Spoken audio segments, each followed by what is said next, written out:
Hello, hello, hello, and welcome to Kindred Skulls. My name is Gregg Blake. I am joined, as always, by my lovely and talented co-hosts, Matt Freese and Nick Olson. How are you guys this evening?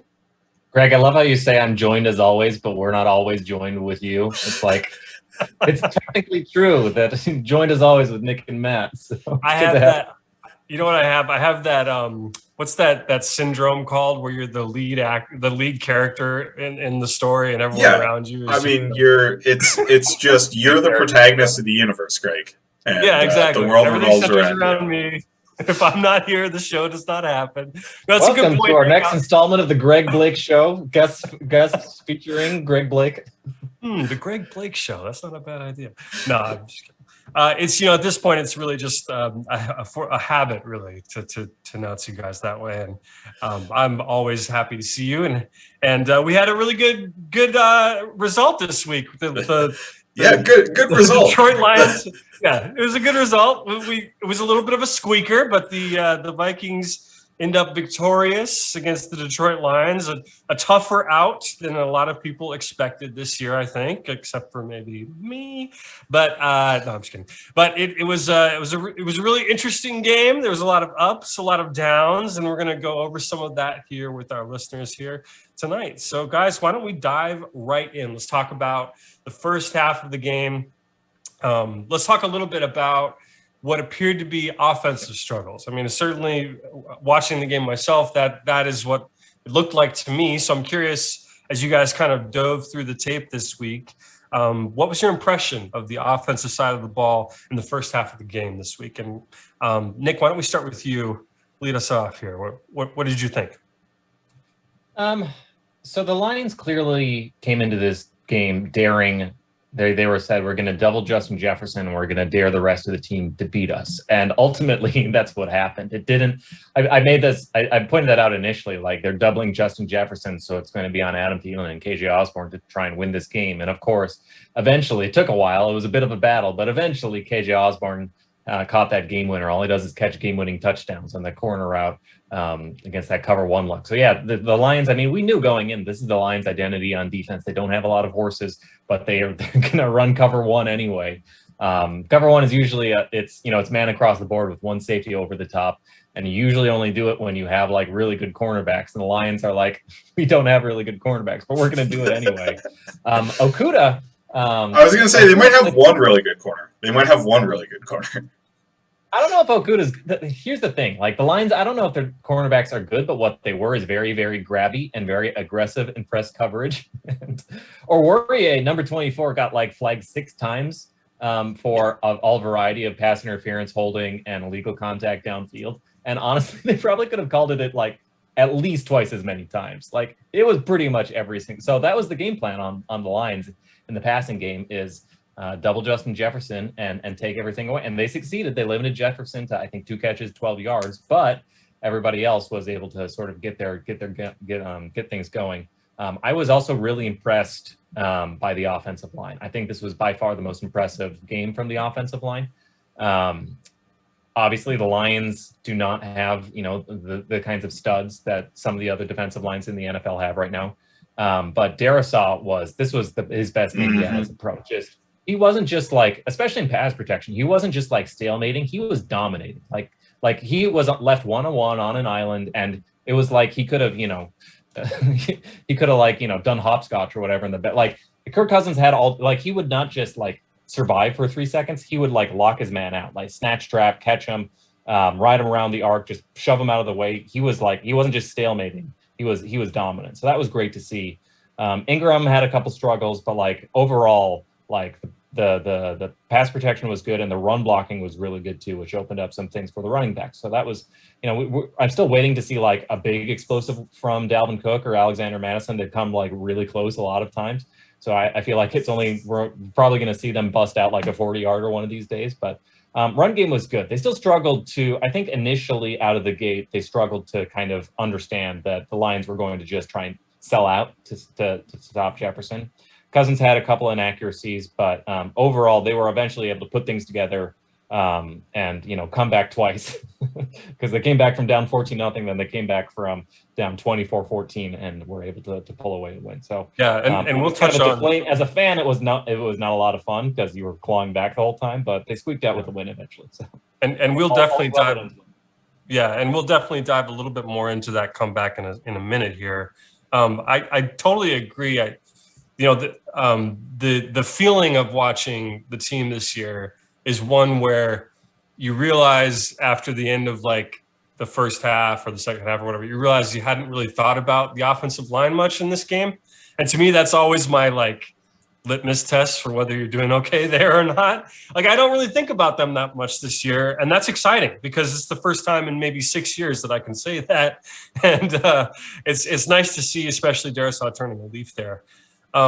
Matt, talk to us a little bit about the defensive side of the ball, at least in the first half. It seemed like we were struggling to contain the Lions. We weren't getting in Jared Goff's face. Yeah, so on defense, I think there were a couple things in the first half. Obviously, in the secondary, and it's been pretty well documented, the spacing issues were still pretty bad on defense, right? We're letting a lot of quick game stuff. We're getting a lot of open receivers who are just finding soft spots in zones and able to make catches and extend drives, and it's been really frustrating.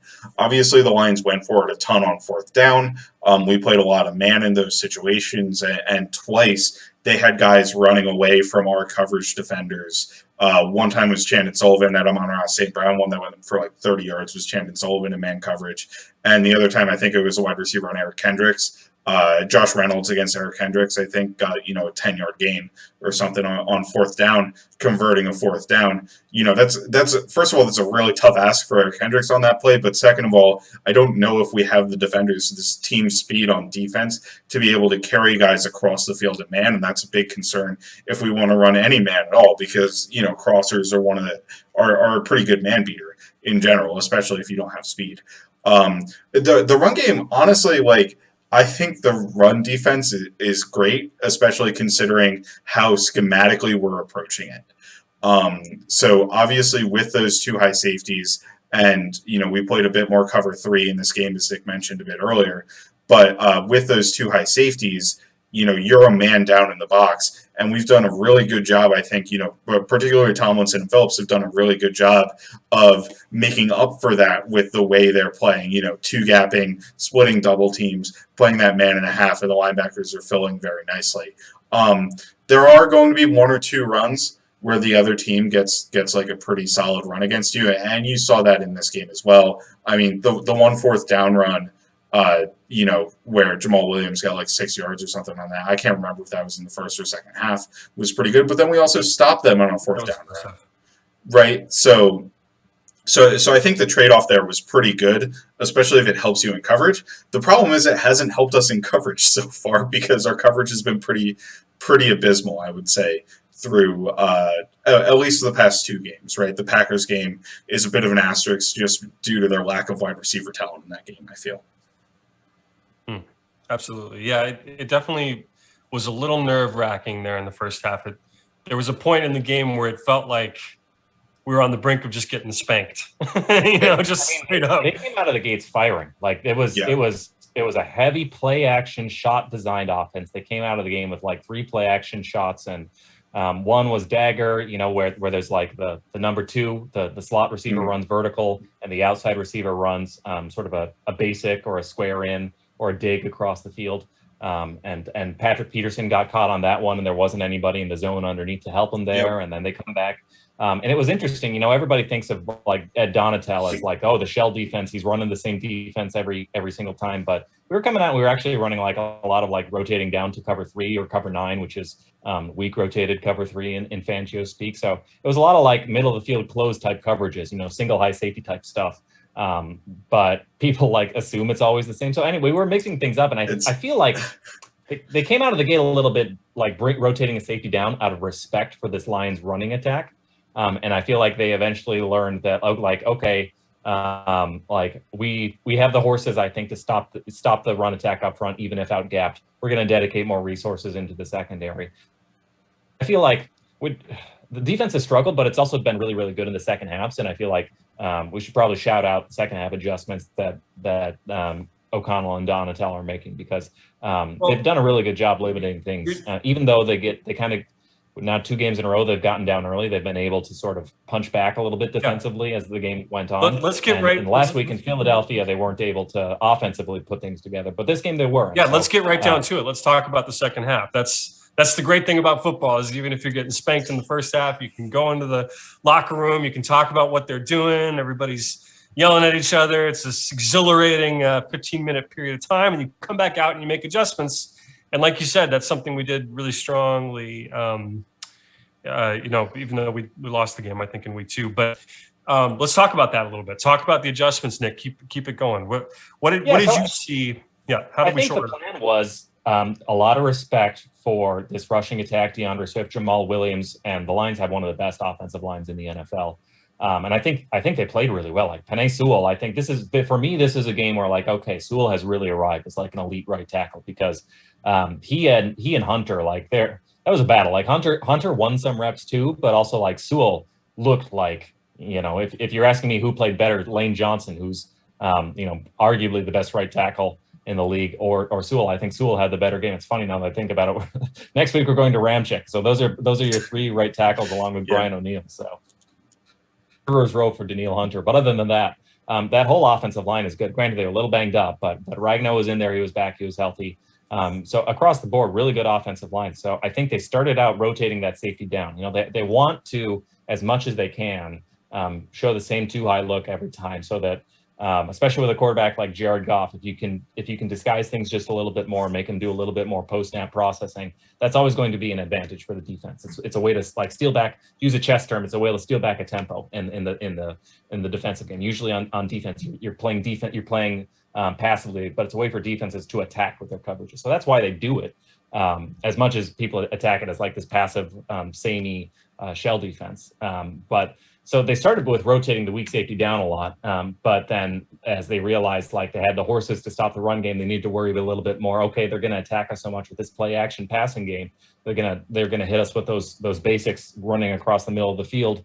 Okay, then let's switch to a little more middle of the field open, so that the weak safety can poach those, so that we have the hook defenders who can drop back and take those away. They still struggled with it throughout the game, and but I feel like once that shift clicked, it was a lot more, we're going to make you grind out these drives. And the Lions did, and they got to, they had 6 fourth downs that they went for it on, as Matt was alluding to earlier. And so they were able to sustain drives by going 4 of 6 on 4th downs. That's that's really aggressive. I mean, those are if you win those, it's a turnover on downs. If you don't, you have a much higher chance of scoring. And there was a drive where they scored a touchdown where they converted 2 4th downs in a row. So I want to say the defensive performance probably looked a little bit better than it felt in some ways, because I feel like most coaches are not going to go for it 6 times on 4th downs and convert 3 of them. Like, we stopped them a bunch on 3rd down. So we were able to get them in good situations, and then kind of just weren't able to deliver. And then there were a couple just key mistakes. Like the 3rd touchdown, it was on a power run, and Patrick Jones just gave up contain, and Jamal Williams was kind of able to get around the edge. So I feel like watching it live, it was a deflating performance, and you kind of like maddened yourself, like, why are the Lions driving up and down the field with us? Watching it back on tape, I kind of understood what was happening. I think the Lions came in with a good plan of attack. I think the Vikings adjusted well. And I feel like I have a little bit more confidence that going forward, it's not going to be a battle of a million 4th downs that we end up getting. So, and the way that we gave up those 4th downs, I feel like there's a way to solve them. Let Matt mention both of those crossing routes, and 3rd, 4th downs, you want to play man coverage, because man coverage, you have potential to give up explosives a little bit more than zone coverage, but you're also more likely to play sticky and not give up easy completions, so you're more likely to get guys off the field. So you kind of have to play a little bit more man coverage. Everybody does on 3rd and 4th down. So the Vikings did, and they were able to give up that crossing route, and they weren't, on the first time around, they didn't really have a hole player to help on that mesh, or it was a drag route. I think it was dig, drag, post. So the dig receiver, dig being, a short crosser, and then the drag being the one coming from the other side of the field. So it's kind of a high load concept. Not quite a mesh, because a mesh is where they're supposed to it's a rub route, pick route. But dig, drag, post gives you a high low read. It's, you split that middle defender and throw to wherever he's not. So The Vikings didn't have like a whole player there to help there. And that next time they did, but they hit the drag post over the top because nobody carried the drag post. And I think it was Dantzler who was just a step behind carrying him across the field. So there are ways to help. You just have to give them a hook player, a hole player. You have to be able to cheat back, and you can help that with a little bit. You just maybe next time we don't blitz, because with the Josh Reynolds one, Goff was kind of just able to throw it. And Kendricks, you got a linebacker matched up against a wide receiver, and it was hard.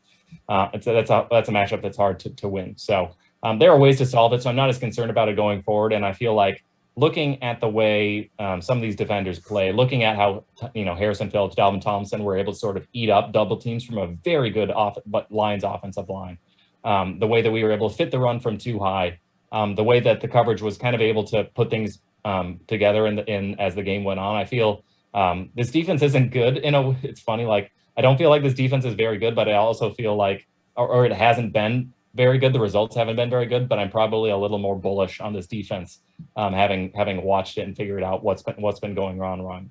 Like the problems that we have, I feel like are correctable. So I'm actually a little bit of an optimist when it comes to the defense. And it's encouraging to see that that the team can make adjustments, that they're not just getting their ass kicked for 4 quarters. So that's really good to see.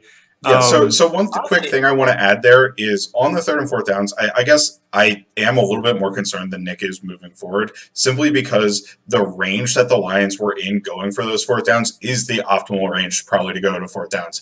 It's the fringe of field goal range, it's short yardage situations, and the Lions were very clearly on 3rd down playing with the intent to go for it on 4th down as well. So if you're playing Nathaniel Hackett, right, with the Broncos, he's probably not going for it on those 4th downs. He's probably just punting because he doesn't know how to manage a football game. But I think smart teams will try to take advantage of that still, because the Lions were able to drive the ball to that point. We're not forcing 3 and outs on this defense, and I do think that's a sustainability concern moving forward. Like the amount of yardage we're giving up is probably going to be a problem for us eventually. I agree. For another day, Matt. I agree. I just think most teams are dumb. So, fair. Dan Campbell is smart. It was the correct decision. Like analytically, it was the correct decision to go for it on every single one of those 4th downs until the absolutely boneheaded decision to kick a field goal at the very end of the game and give the Vikings the ball back. Like that was a dumb decision. It's like it was the worst. Like punting would have been better than kicking a field goal there. But all 6 of the 4th downs, it was a good idea to go for it. But most NFL teams are stupid and are not going to go for it on 4th and 6 from midfield like Campbell did. So I appreciate that it's if every team were smart, this would be a problem. But I don't. There are a few teams I'm worried about it a little bit, and actually I think Kevin O'Connell's ahead of the curve on a 4th down aggression. But I also feel like it was also game plans. I feel like the Lions came into this knowing they were the underdog and they had to get a little plucky and aggressive. And I feel like that went into their aggression. I'm not sure Dan Campbell's necessarily like an analytics forward guy. So I feel like that was part of it too. Like we're favored to lose by over a touchdown. So let's go ahead and try and put this game away as we can and keep our guys on the field. So it is a problem, and it's not, like Shannon Sullivan isn't going to get faster for covering crossers, but I also don't think there aren't going to be many games this year where I expect the Vikings to have the defense to be out there for 4 separate 4th downs. So. Yeah, it does seem like a growing trend, though. I've been watching a lot of college ball this year, and there's some teams where they pretty much don't punt. Like this just doesn't really happen. I saw some college teams going for it on the other side of the 50 this week. It was kind of crazy. I was like, whoa, okay, so this is really, it's changing. The game is changing. So, okay, let's talk a little bit, Matt. I want to hear from you about the offensive turnaround. Okay, so we talked a little bit about. There was kind of some sputtering in the first half. In the second half, again, adjustments seemed to correct a lot of mistakes, and we had 2 come from behind. People threw that stat out there a lot this week. A couple of come from behind moments in the game, and ultimately we took the win. So talk to us a little bit about what you saw in the second half that kind of enabled that to happen, other than a wide open receiver on the game-winning touchdown. Yeah, so I think Nick kind of alluded to this earlier, where the Vikings went from an offensive design that was attempting to get Justin Jefferson open and get Justin Jefferson the ball, to a design where it gave Kirk more freedom to go to his other wide receivers, and KJ Osborne and Adam Thielen were routinely beating the Detroit Lions are their corners, right? It's been well documented, but the Lions poured a ton of resources into stopping Justin Jefferson, right? They had Jeff Okudah pressed on him almost every play. Now, Jefferson beat press like a number of times in the game, but the problem was they had a safety shaded directly over top of him as well. So it doesn't, like, you can beat press off the line, but you still, and if you have a safety over top, you still can't win vertical, right? Because that safety is taking away the vertical routes. So it really limits what you can do as a wide receiver. And we saw that early, right? There were a couple of targets to Jefferson where he was covered well. And also Kirk, I think, was a little off accuracy-wise early in the game. There were 2 or 3 throws that I think he really just missed. And, in the second half, I think it was a lot more accurate. There was one that was high to Jefferson early on. There was obviously the KJ deep pass where he was wide open and he just missed it long, and it's a little bit uncharacteristic for Kirk, but I think it's something that's happened the last 2 games. So it's something I kind of want to monitor moving forward is his accuracy and how he's playing in that.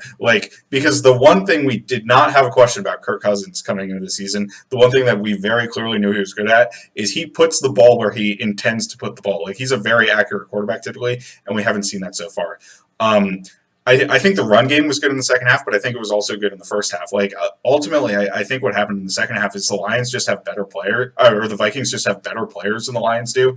Honestly, I was not impressed with the Lions defense at all.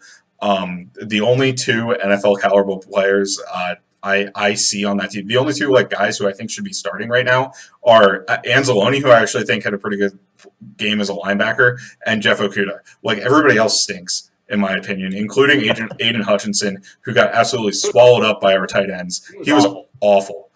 He got his lunch beaten by Johnny Munt 3 times. Yeah, it was bad. In defensive Aiden Hutchinson, he has had a pretty good start to the year. And supposedly he may have been hurt. He had 3 cleanup sacks week 2. 3 cleanup sacks. Rookie of the year, Matt. Rookie of the year. No.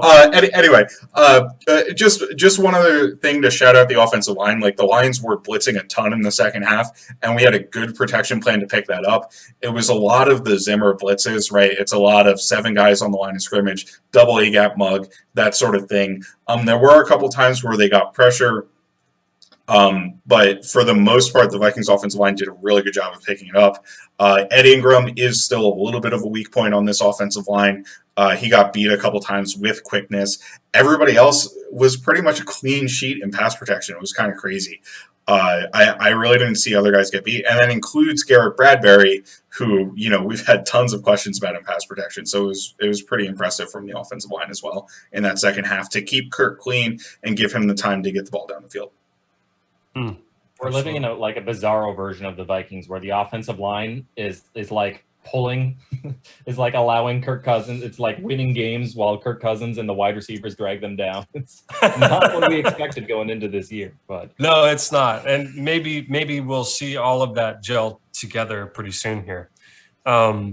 So let's talk, guys. It's time. It's time for a little bit of tape talk. All right, let's dive into the details, the nitty gritty. That's what everyone's here for. So, Matt, let's keep it going with you for a second. Talk to us a little bit about you talked about the offensive line play, and I'd like to hear more, details about that soon. But let's talk a little bit first in a general way about the running game and how the Vikings were able to get that, how we were able to get that going. Yeah, so I do think they're kind of tied together, right? Because the offensive line is very integral to the success of the run game. But ultimately, I think the Vikings. If you want to loop them both into this segment, feel free. The Vikings won in 2 ways in the run game, and that's having Dalvin Cook hit the edge or having Dalvin Cook hit the cutback. And Madison did a good job in general as well, hitting both phases of the game. He had, I don't know what his yardage is. Obviously, Cook had almost 100 yards before he ended up getting hurt. But if you look on the first 2 plays of the game, the Vikings are running a zone concept, and the key block on the play is a tight end on Aiden Hutchinson. And that tight end locks Aiden Hutchinson down. I believe one time it was Olson and the other time it was Johnny Munt. But he just got completely locked down. Dalvin Cook has the space. He hits the crease, and he looked explosive. Like, he looked like the Dalvin Cook we're hoping to see in this game. I think we saw that with a couple of the runs to the outside where he's beating the linebackers in edge pursuit and getting outside, cornerbacks. But I think everybody along the line, and that includes the tight ends, that includes the wide receivers, deserves a lot of credit for what we did in the run game. Like, I don't think we did anything particularly unique. There was a power play or two in there, but it was primarily just a well-executed blocking scheme by the Vikings. And it's not like the Lions were playing with, light boxes like the Vikings are all the time. They had guys rotated down pretty consistently, and we were still gashing them for chunk gains because of double teams between the offensive linemen, getting up to the second level, sticking onto the linebackers, and then also passing off players up front in terms of reach blocks and that sort of thing to be able to have the success there. And if I flip it over to the offensive line in general, I think I want to talk about pass protection a little bit too, particularly against those double-A mugs. So obviously we've seen a ton from Zimmer. I think the Lions are kind of running a little bit of an amateur hour copycat version of it, but they did have something that worked pretty well against us, and I'd like to see us shore it up in the future. Well, I think there are two things. So one thing I'm concerned about, and Nick, I think we both saw Ed Ingram in college do a very good job of picking up stunts. Like, he was very cohesive with the offensive line at LSU. I don't think he's reached that level of cohesion and comfort on the Vikings offensive line yet. He could do it at LSU, but he tends to bite a little bit too much on the looper. Like, he will he'll see it coming. It's not an issue of awareness. He gets a little overeager and gives up a little bit too much ground. And it's the same thing where like he'll rotate his body too much rather than like walking backwards, or he'll open the gate a little bit, or he's a little bit too eager to like open his hips. So same thing comes along in the stunt game. It's part of why I'm encouraged by Ed Ingram's game, is because a lot of the issues I see are like, I feel pretty correctable. I mean, I'm not an offensive line coach, but I feel like the things that he's done are like rookie mistakes that I feel like can be ironed out. And yeah, in the stunt game, when loopers come around, you'll see him like chasing after them, like and it's a little funny to watch because he's out running there right behind them. But I feel like he's got potential to pick it up. But yeah, so far it's an area he's struggling with. Yeah, so that is an area of weakness for Ed Ingram for me that I'd like to see him clean up. Obviously, and then on those double-A gap mugs, the Lions did something that was successful a couple of times against Bradbury and Ezra Cleveland with the running back in pass protection, where Bradbury takes the one linebacker that's declared, and then the running back is supposed to take the other linebacker, but they stunted to where the running back was supposed to take the linebacker, and Dalvin Cook and Ezra Cleveland struggled to pass that off. So I'm interested to see how that works moving forward. And also, it does get a matchup of a defensive lineman on a running back, which is a little bit of a concern.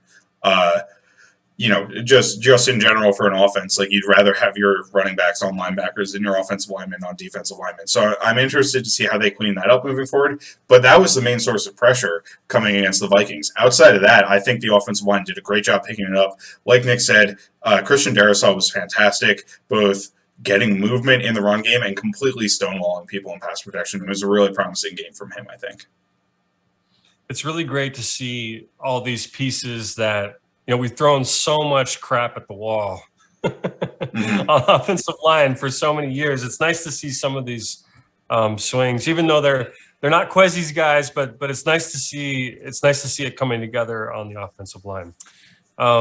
Nick, keep it rolling a little bit for us. Talk to us a little bit about we talked about the fourth down plays already, but just out of curiosity, because it's kind of a novelty right now that seems to be increasing in both leagues, people going for it on fourth.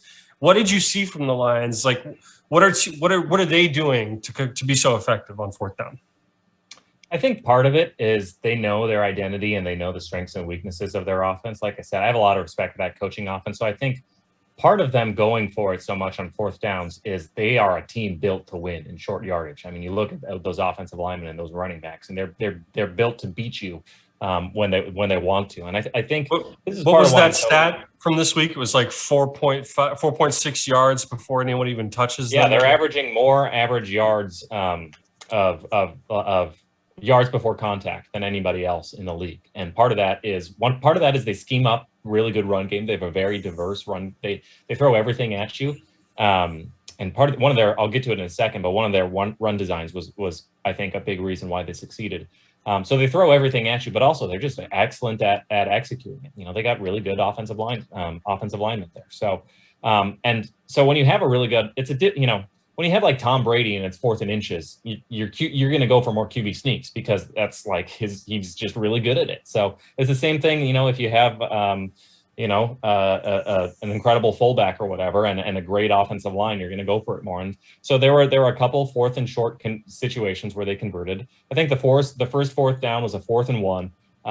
And they designed this run. It was kind of like a man gap play, but they cut across the formation with 2 slice blocks. So slice block being, a cut block from a skill player, a wide receiver, a tight end coming across the formation. So they had 2 of them come in, and they were able to sort of crash down on Danielle Hunter, crash down on Shannon Sullivan. And it was, we had every gap plugged up play side, but the weak side, the backside, they were able to create a gap by having those 2. It was kind of like in the same way that power, the way you draw power is you're supposed to have both the fullback and the backside guard pull through, and you have both those guys ram through to create an opening. It was a similar concept.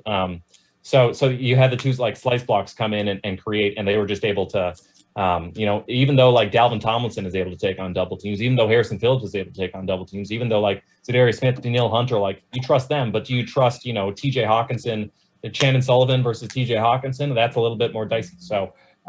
Just the way they were, they attacked the bubble, and I think a smart way, and they were able to convert. It was a 4th and 1. And I think when you're going up against the Lions on 4th and 1, you have to live with the fact that they're going to win a couple of those.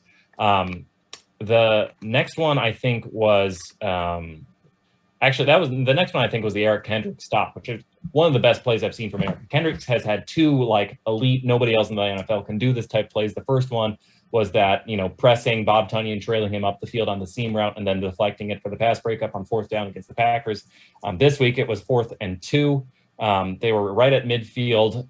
And so 4th and 2, they hit us with like a boot off wide zone action. So you have to fit the run there. You can't live in a too high outgapped world on 4th and 2, because that's your run heavy personnel. You're throwing out Jonathan Bullard. You're probably throwing out James Lynch as well. You're getting all your big bodies in there.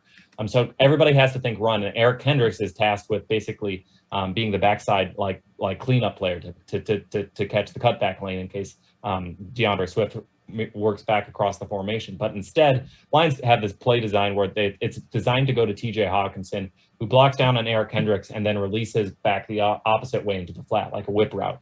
So it's a very tough play especially because of the down and distance. You really have to respect the run. And then Goff was able to roll out. That's one of the things the McVay system Goff does well is those boots, those rollouts. Threw a nice ball. TJ Hawkinson was able to high point it, but Eric Kendricks, because he basically was able to see this coming the whole way, mirrored Hawkinson's route. It was like immediately he saw it like as soon as Hawkinson broke back, Eric Kendricks was also moving back, and he was able to close the distance, get his way into the catch point, and fight through the catch point for a pass breakup. So a really well earned 4th down stop on that one. There was another 4th down on it was also midfield. I think it was 4th and 7. That was the one where Zadarius Smith had like immediate pressure on a tech stunt, but Goff was able to roll out. And that was the one we mentioned earlier, where it was Josh Reynolds. He was coming across on a crosser. The Vikings were in, I think, cover 1 hole where robber where the safety rotated down. But Kendricks tried to pass off the route, or Kendricks was matched up with Josh Reynolds from a stack alignment running across the field. And that's, anytime, that was kind of one you just have to tip your cap to the offensive design, because They were able to set up, they knew man coverage was coming because it's fourth down. They were able to scheme up a wide receiver against Eric Kendricks. So sometimes you win that one. I hope next time you hope like the whole player, maybe you, instead of having the safety play the whole player, maybe you have a linebacker play the whole player to help take away those crossers, mesh concepts, those man beaters that you typically see on fourth downs. But yeah, they got away with one. You also hope, maybe Zadarius Smith gets home next time. Goff was at, a rare occasion of Goff able to sort of evade the sack. A little bit of a magic evasion in the pocket from Jared Goff, not something he's known for, but it was a good play by them. So, just a side note, he really did surprise me in this game. It wasn't just that we weren't giving him pressure. It's like you said, he did manage to escape some pressure this week. It was kind of surprising. Honestly, on the flip side, I thought we were getting great pressure. I thought everybody played well, including Zadarius Smith and Danielle Hunter. Like, Hunter beat guys clean a couple times, and Goff was just able to get away from him, which is not what we've expected when we've seen Jared Goff in years past. But I'll let you keep going, Nick. Yeah, and I've seen some people being like, where's Danielle Hunter? I thought he was supposed to be a really good player.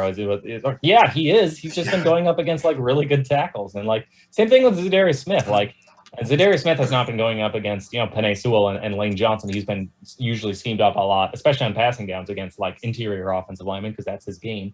But that's what you want. And it's just that, they've had really good pressures. They're both, I think, Hunter, is 18th in pass rush grade, and Zadarius Smith is like 15th or something. Zadarius Smith has like 13 pressures, and Hunter has like 7, which is both like top 20-ish range for edge defenders, starting edge defenders in the NFL. So it's not like they're bad. They're like they're good. And Hunter, it's just with both of them, they're dealing with quarterbacks who Jalen Hurts and Jared Goff were both able to get the ball out.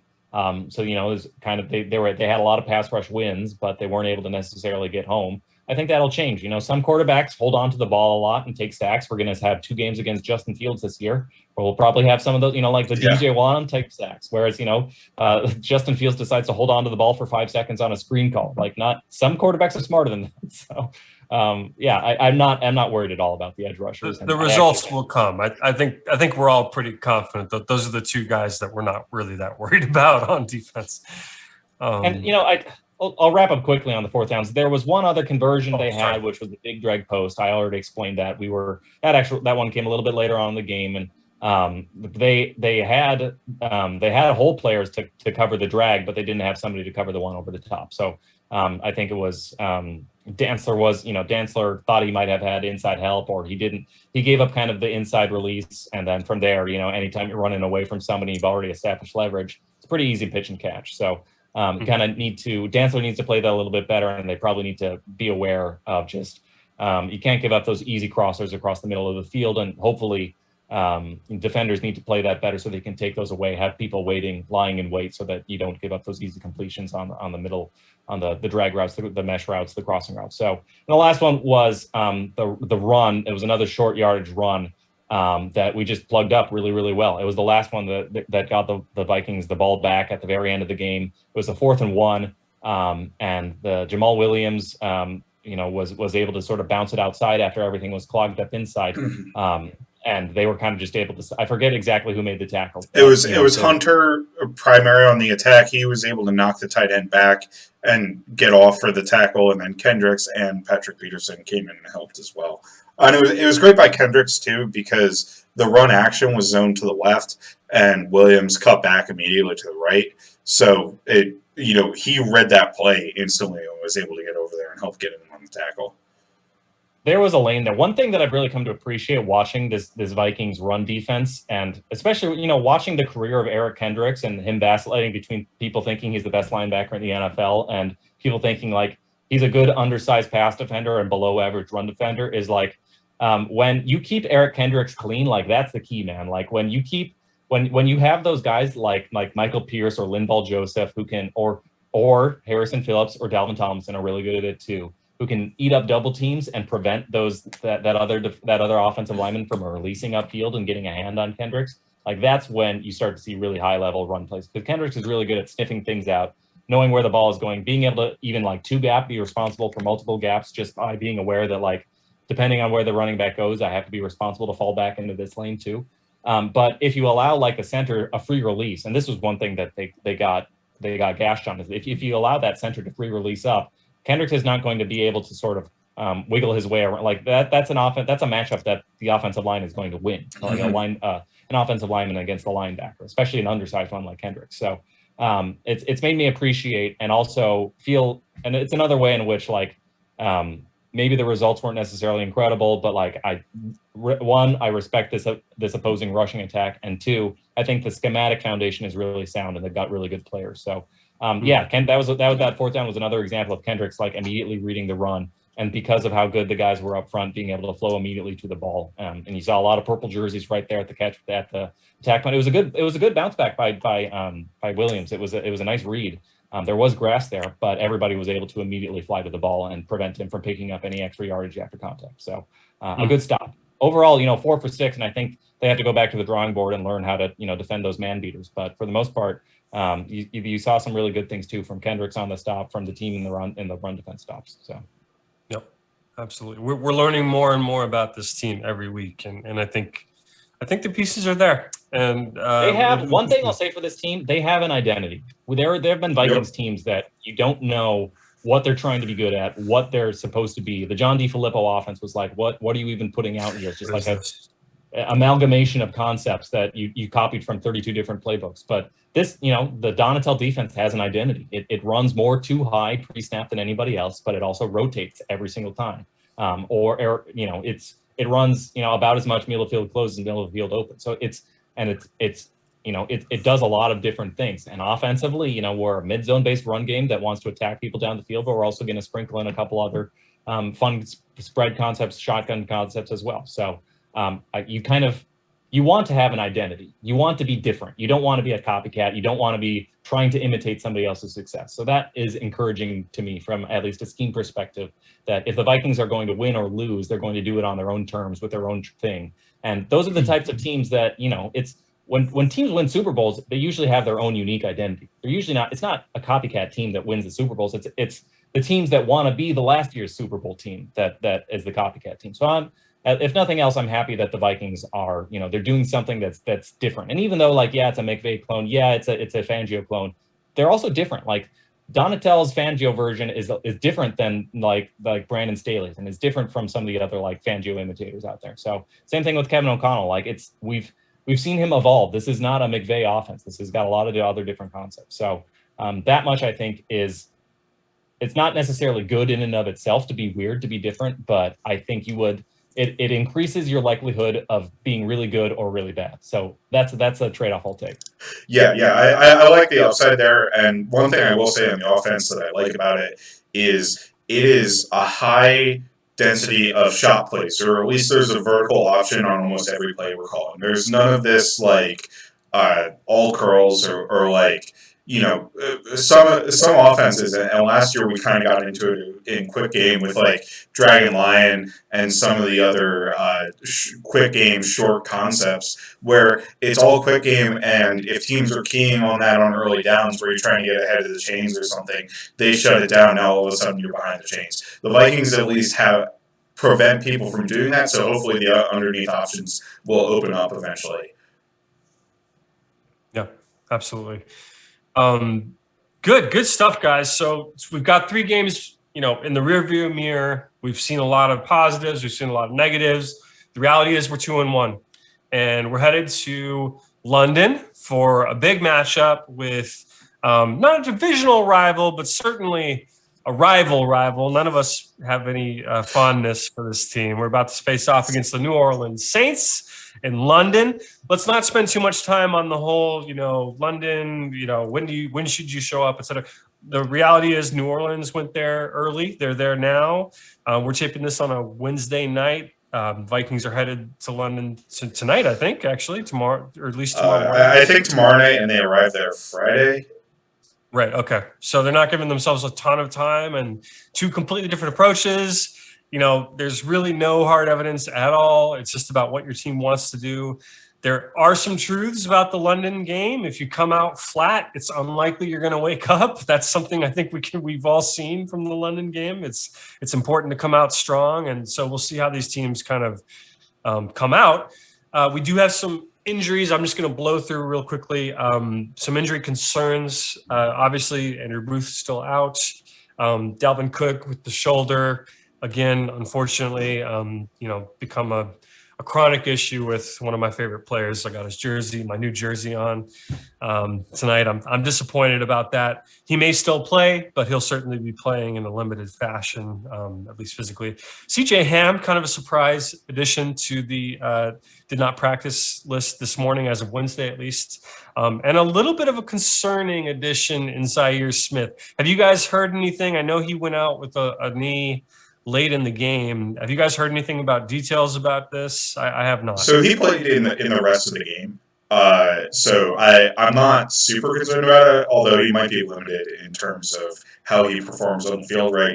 If obviously if he's DMP, he's not going to be full strength, but I think he'll play. Yeah, I agree. I haven't read anything that makes me think he's not going to play. So we're going to have a relatively full complement. Got the London game, all the weirdness of that. But let's talk about the team that we're facing, because we're playing football at the end of the day, right? The New Orleans Saints. They've been a kind of a weird team. I don't think they're good. I don't think they're good. They've definitely had some exciting football at times. Talk to me a little bit, Matt, about their offense. We'll just say at the top, Michael Thomas, Jarvis Landry, possibly going to miss this one, which would be huge for us. But talk to us a little bit about their offense and, their struggles. They're winning. What's going on with them? So their offense is a little bit interesting to approach because their quarterback literally has a broken back and he's just like playing. I mean, obviously he has like 4 fractured vertebrae or something. That is, I guess, not big deal to make it worse when you get hit. I don't really understand. Tony Romo played a whole season on that injury, but these are 2 different kind of players, right? Like Jameis is not the same as Tony. Tony was a statue. So Jameis Winston is, kind of a gamble at the best of times with him, and him playing hurt has not been good for the Saints offense. I will say it does still have the Jameis characteristics of being willing to just chuck the ball downfield. And they do have a player in Chris Olave, who I was very excited about coming in the draft. He was my favorite receiver, in the draft. And he put on a show last week. I think he ended up with 140-something yards receiving. 147. Yeah. And the week before, he had something like a record. He didn't actually produce all that much, but against the Bucs, he had a record like 317 air yards or something, right? Which is on targets. That's how deep he was when he was targeted.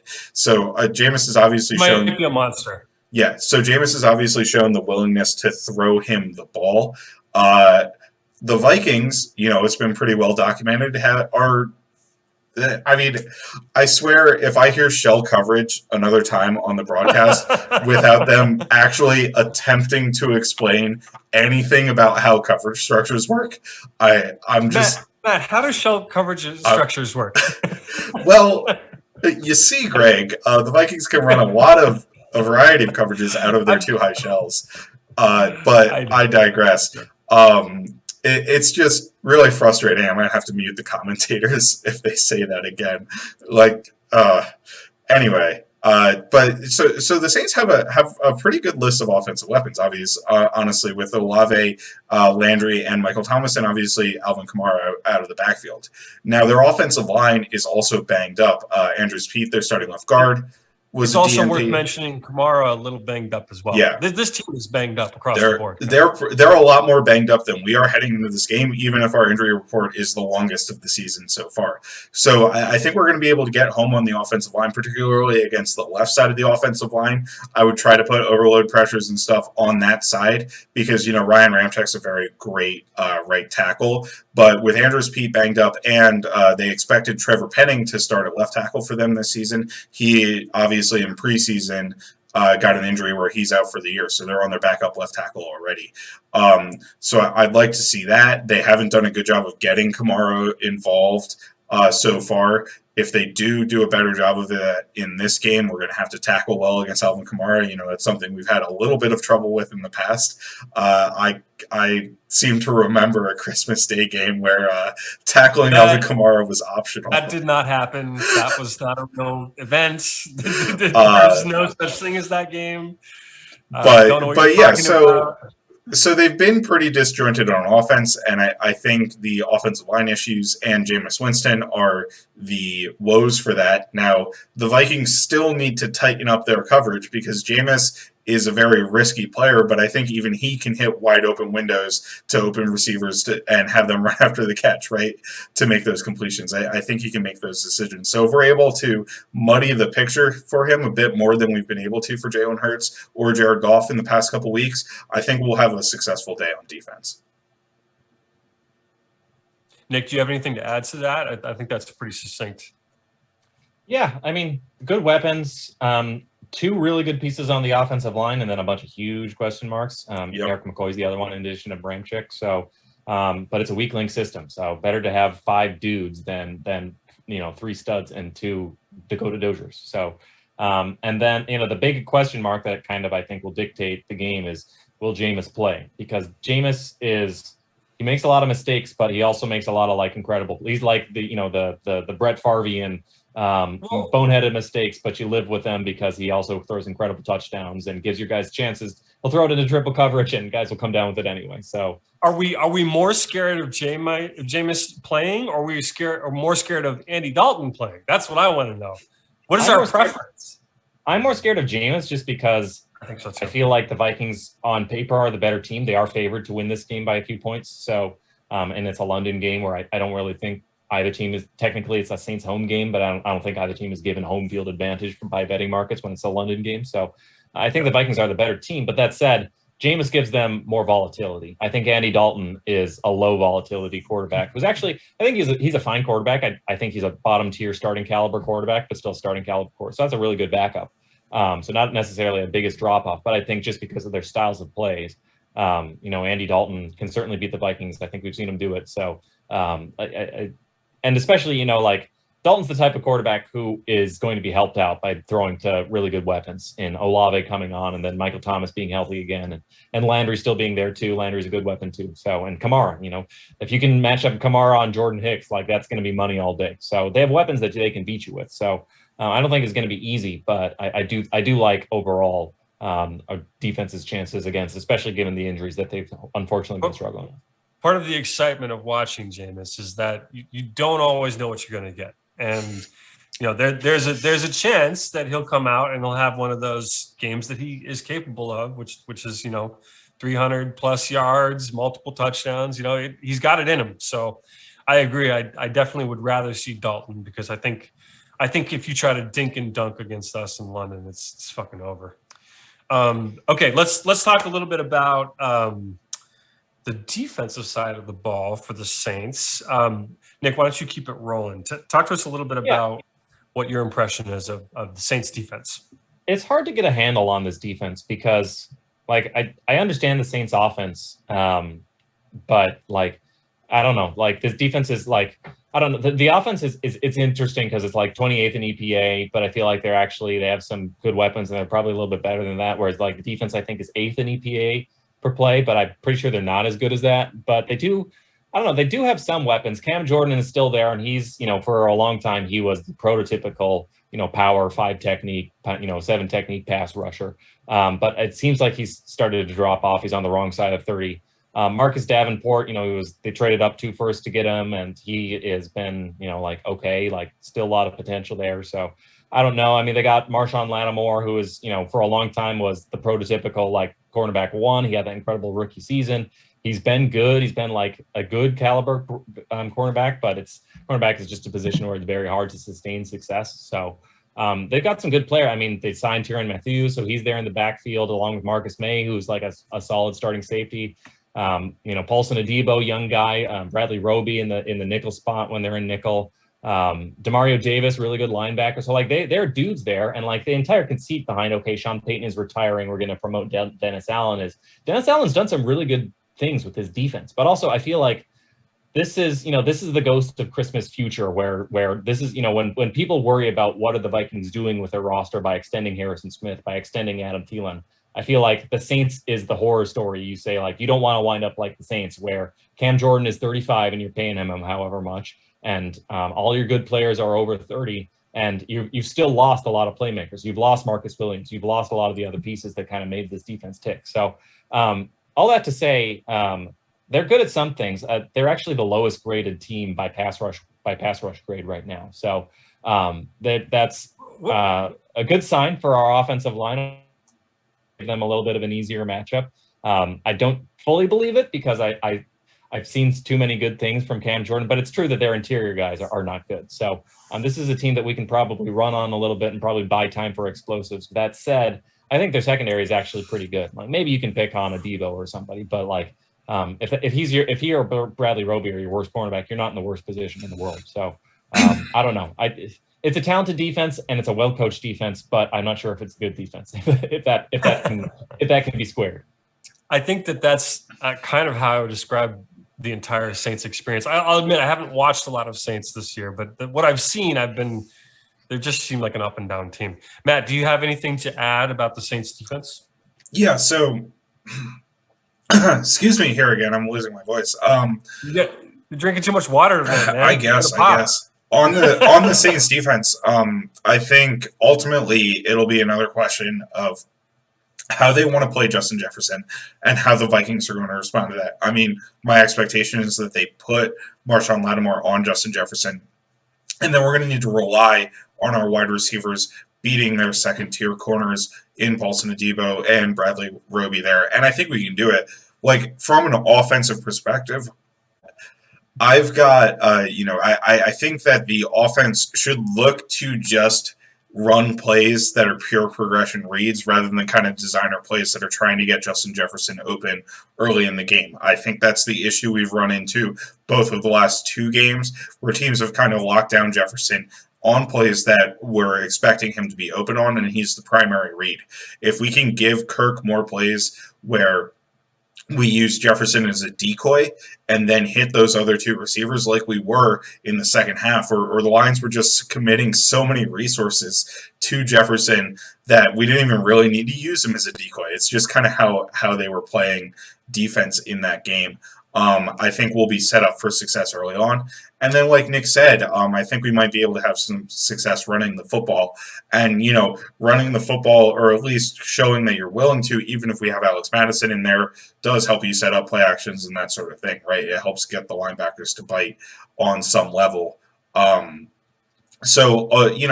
think we just want to see an offense that's able to consistently move the chains and not sputter and get behind early on in the game. That's what I'm hoping for this game. I think we do that by featuring, Adam Thielen and KJ Osborne a little bit more than Justin Jefferson early on.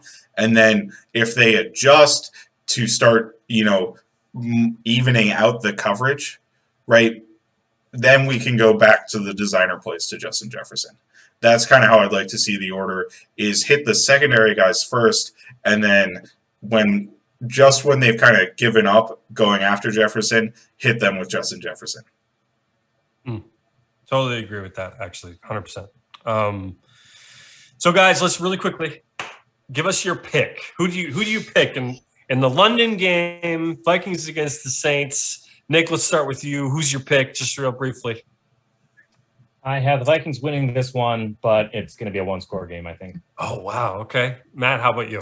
Vikings win this one, but they don't cover because I've been wrong on every spread prediction for the Vikings so far. So I'm going to pick the Vikings to cover the spread in this game, but my expectation now that I'm picking that is that they won't. I don't believe in the Saints at all. I think they're yuck. I have no confidence in them whatsoever. I think we're going to stomp these fools. 2-touchdown win on Sunday morning. All right, guys, let's. It's time. It's time for my favorite segments and yours. It is time for 15 seconds of fantasy. Every week that I'm on the show, we dedicate 15 seconds of the show to discussing our fantasy teams because we know you don't want to hear it, but we desperately want to talk about it. Nick, I'm going to start with you, and the clock starts now. I'm 3-0, Greg, and the most important thing about my roster is that Drake London has now supplanted Kyle Pitts as the 1A new dog in town. That was longer than 5 seconds, Matt. It's you. Greg, I beat you last week, and you were so scared you didn't show up to the podcast. Oh, man. Guys, it's just the beginning. It's just the beginning. All right. Let's it's been a pleasure speaking with you this evening. It's over. 15 seconds of fantasy is over. No more. I can't believe we're still doing that bit. I assume that would be like something we would do like the first 2 podcasts and then grow out of. But I guess if our listeners are still with us like an hour into this, like I'm never letting it go. Never letting it go. Matt Freese, everyone, you can find at Fries Football on Twitter. Nick Olson, you can find very easily at Nick Olson NFL on Twitter. You can find me on Twitter or Instagram at You've Been Gregged with 3 G's and just 1 also D. his OnlyFans account, FYI. Yeah, well, that's also my OnlyFans account. Yeah, I don't really advertise that, but thank you, Nick, for mentioning that you can see my dick on OnlyFans. If you search, Greg, the children that listen to this podcast do not appreciate it. I have not made one off-color joke in like the last 6 appearances I've made on this episode. You know, so I got to get one in there once in a while. Apple Podcast coming after us. I gotta raise the stakes once in a while. All right, you can find us at Kindred Skulls on Twitter. You can also find us on YouTube by searching for Kindred Skulls. We're available wherever you listen to podcasts. Gentlemen, it's been a lovely time with you this evening. Thank you for allowing me to join you as always. Any last words? Allowing you to join the Gregg Blake show. Yeah, we went like an hour, and now I have to click the little checkbox on the explicit rating. So thanks for that, Greg. No problem. I'm happy to do it. Click that fucking button, man. Wow. Okay. Wow. All right, that's aggressive. Hey, Skull Vikings win in London. Skull Vikes, baby, beat them. Cool, baby. The first round corner wouldn't do us any harm. Oh, another first round corner wouldn't do us any harm. Oh, another first round corner wouldn't do us any harm. And we'll all cheer on behind, and we'll score.